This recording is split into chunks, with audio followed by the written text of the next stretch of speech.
Hey, Grandmasters, how are you? It's Mike Amori. It's been a long time. I hope you've all done well over the last year and still playing some chess. So I'm renewing the chesskid.com accounts, and I figured I would show you one of my favorite games played by a student of mine who was using the ChessKid account. And her name is Annika, and she's playing white, but her username on ChessKid is Fun Opal Walrus, which is like, what? Where do these names come from? And she's playing somebody who also has a computer generated name that's Dry Fast Science. So I'm just going to say Annika with the white pieces, and I'll say Mr. Science is playing black. Anyway, so let's take a look at the game. We have these very basic opening moves on the board: e4, e5. The knight comes out to attack this pawn in the center. It's protected, and then the two bishops come out. It's from this position that Annika decided to really mix it up, and she played an opening called the Evans Gambit. Now, the Evans Gambit is when white in this very position offers black a free pawn. Now, is it really free? Well, yes and no. Yes, it's free because Mr. Science just takes the pawn. It's free. But in return for the pawn, Annika is going to get some play in the center of the board. And she starts out by playing the move pawn to c3, attacking the bishop. So the bishop, there are several places the bishop can go, but black decides to put it back on c5, which allows Annika to continue pushing in the center. And she decides here to play the move d4. And after the move d4 is on the board, again, you'll see the bishop is being attacked. And so what does black do? You can move the bishop again, and then, maybe these pawns push forward. You might be able to take on e5 someday. And what black decided to do, it's like, okay, I'll take another pawn. Now, Annika has studied this opening a little bit, and here she played the move castle, which you look at it and go, what is she doing? She just gave away two pawns, and it appears that black can take a third pawn, which he did. Now, this pawn, if you take it, leads to a temporary sacrifice that's actually pretty good for white. And here's the sacrifice. She's going to give away the light squared bishop here, and she's doing it for a very concrete reason. She's going to take the pawn on f7, and then after the king takes back, then what she's going to do is get her piece back. Now, she was down 3 pawns. She got one back when she gave up the bishop, but don't forget, she gave up a bishop. Now she has to get the bishop back. Pause your video and try to figure out how she did that. Okay, if you still haven't gotten it, I'll give you a hint. It's based on the fact that this bishop on c5 is unprotected, and the king on f7 is kind of exposed. So if you didn't get it the first time, pause your video and now see if you can pick it up. Okay, the move is queen to d5 check. So you're simultaneously attacking the king and the unprotected bishop on c5. So in chess language, we say a piece that is on the board without protection is loose, like a loose tooth. So watch out for these characters, because sometimes you can play tricks and win pieces that are not protected. So what happened here is the king had to get out of check, and he decided to put it on f8. The queen takes the bishop, check. You're attacking the king. The pawn moves to d6, and a lot of players in this position actually don't take the pawn with the queen. They'll move the queen to e3 and then try to take the pawn with the knight so that the knight is closer to the center when it eventually moves again. But here, Annika just decided to take the pawn straight away, which is fine. Now, if you do the math here, you'll see that white is actually still down 1 pawn. right? A pair of bishops came off the board. But if you count the pawns, there are 6 left for black and only 5 for white. Yet if you put this on a computer is going to say that white sort of has an advantage here, which she does. So why would that be? How could you be down a pawn, but still be kind of better in the position? And there's a couple of reasons for that.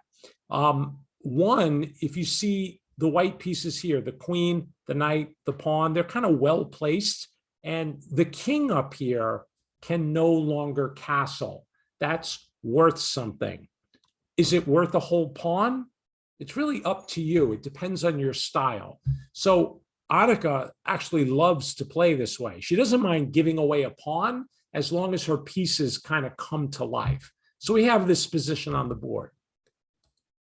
And knight f6 is played, which is a very good move, right? It develops the knight, it attacks the center pawn, and Annika played what she thought was a good move because it really looks like one. She played bishop to g5. What could be wrong with that? You pin the knight to the queen, you develop your bishop, you kind of, that knight's not moving, but it turns out she missed something. This is not an absolute pin. Now, what is an absolute pin? If it were the king that were on d8, then under no circumstance can you move that knight on f6. But because it's a queen, you're actually allowed to move the knight, which looks crazy. But just take the pawn on e4. Looks crazy, but it's not. If they take your queen, you take theirs. If they take your knight, you take their bishop. And if you do the math here, what happened? Black picked up another pawn. Now they're up 2 pawns. Even though all of their pieces are on the back row, they're actually doing better in this position up the 2 pawns because white got the queen off the board. So your best attacker is gone.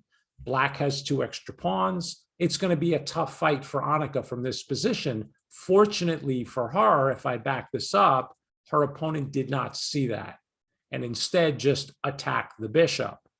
The bishop retreated, and then, whether or not you can play the same trick didn't matter because black decided to push the pawn again, breaking the pin.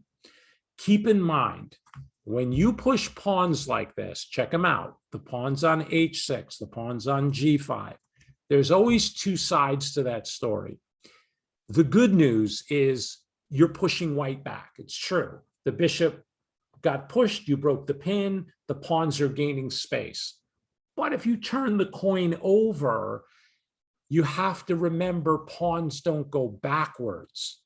It sounds simple, but it's a very important concept. Even grandmasters will say, I weakened myself too much. It means they often push pawns forward and they leave holes behind. Notice that the black king cannot castle, and there's a whole bunch of open squares up here. So while Annika got pushed back, at the same time, these pawns are not going to move back to protect the king. Okay, Mr. Science lifts the rook. Why? Let's back it up. There's a nasty pin there. You see, when you move this pawn from g7 to g5, you weaken the f6 square. Nothing's protecting the knight. If you move it, the queen will take a free rook at the top of the board. Not good. So black saw that. That's why he played rook to this square.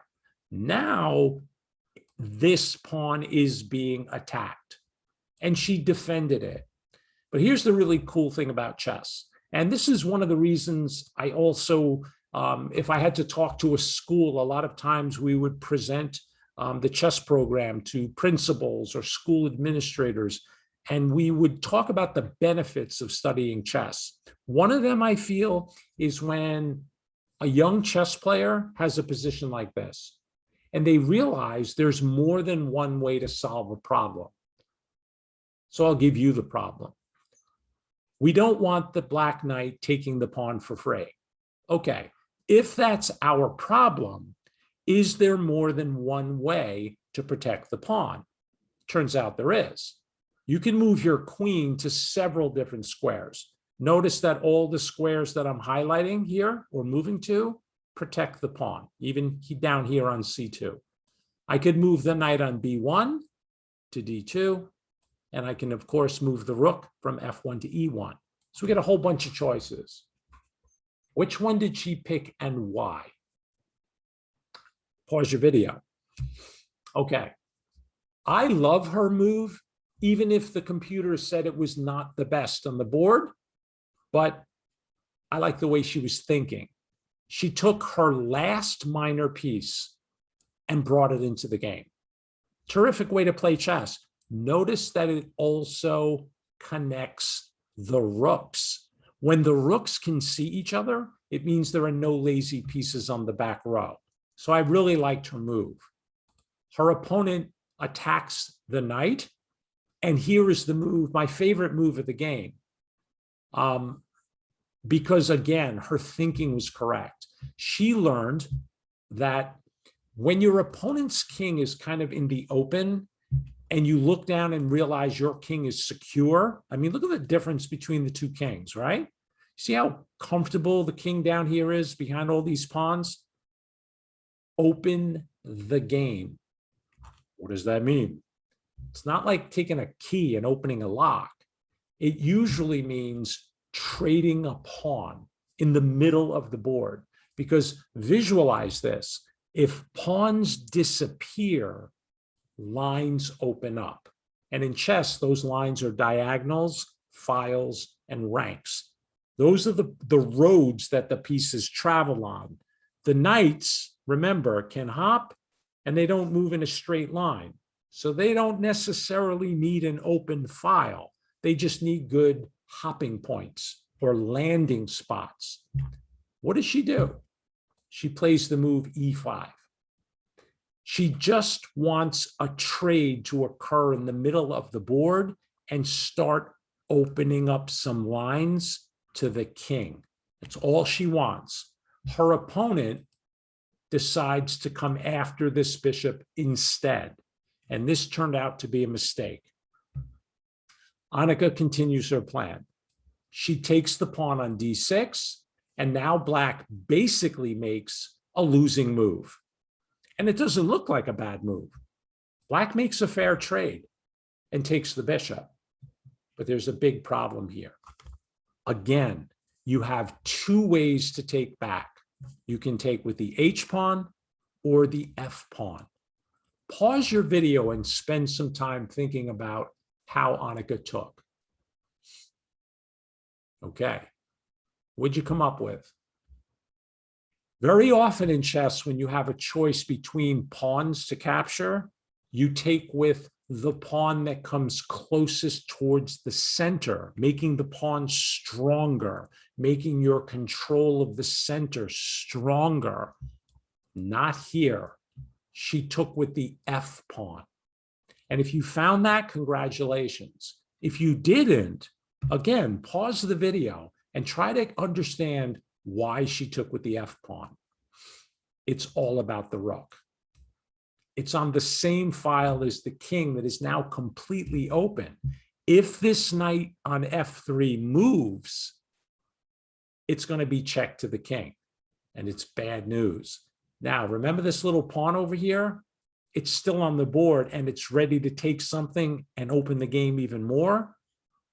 So Mr. Science decides to take with the queen, but it's not a good idea, because when this knight moves, it's check. And not only attacks the king with the rook, but you're attacking their rook with your knight. So the king pretty much has to move out of check and protect this knight, this rook. And he did. Where? You can't come here. There's a queen on C3. Remember, Big Mama is still on the board. So the king comes to G8. She takes the rook. The king takes back. And now our friend on F1 comes to life. Check. How to get out of that check? You should not go to G8. Why not? I'll give you like 2 seconds, maybe 3. That was more than 3 seconds, but I'll give it to you anyway. Checkmate. You see what happens when you don't have any pawns to protect your king? Let's go back. So the king decided to come up the board. Now, if you happen to put this on a computer, you will see that there are several ways for white to win.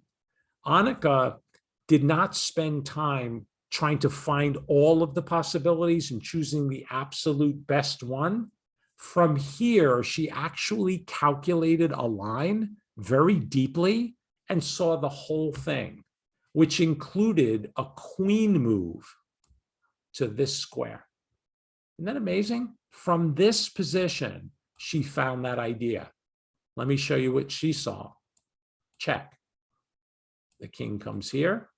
Rooks are worth 5. Bishops are worth 3. Not here. She just gives up the rook because she knows if you don't take, you're down a piece and your king's looking pretty sad over there. And now she found a way to win the black queen. She gives a check. There's only one move. Well, actually, yeah, that's right. There's only one move here. And now fork the queen and king with the knight. See it? What should we do with the knight? Fork the king and queen, or like come to F1 and protect the H pawn? We don't need to protect the H pawn. Let's take the queen, which she does. But another really clever move. The king moves out of check. There's the queen sitting there. Take it. Not yet. She throws in this beautiful in-between move. An in-between move in chess is a move that you play right before you play the more obvious move. So let's back up. What's the obvious thing that white should do? Take the queen.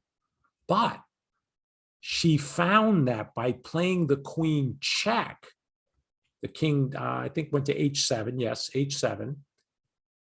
The queen now has access to this beautiful diagonal that you're going to see actually wins the game. The game's really already over, but the way she played was really clever. The pawn takes back, and now it's queen and rook against rook and knight. 4 pawns, 4 pawns. Huge advantage to white, but it's about to get worse. Check. That was the whole point of that combination, was to get the queen to D7. The king came out, and rather than take a pawn with check, that totally wins, she took this pawn, which totally wins the game because it's a double attack. It's attacking the rook, it's attacking the knight. You cannot save both. There are no checks that you can play to get out of trouble. Sometimes you can play a counter trick, not here. And in this position, black just resigned. There's no way to save the game. If you try to like attack the queen with the rook, just take the knight, and now white has an extra queen. And Annika is really good at chess. So like if you give her an extra queen, not good. All right, Grandmasters, I hope you enjoyed the game, and I hope you renew your chess kit accounts and use them, play some chess. Maybe I'll show one of your games here next time. All right. It was great to see all of you, and hopefully I get to see you in real life one of these days. All right, Grandmasters, take care now.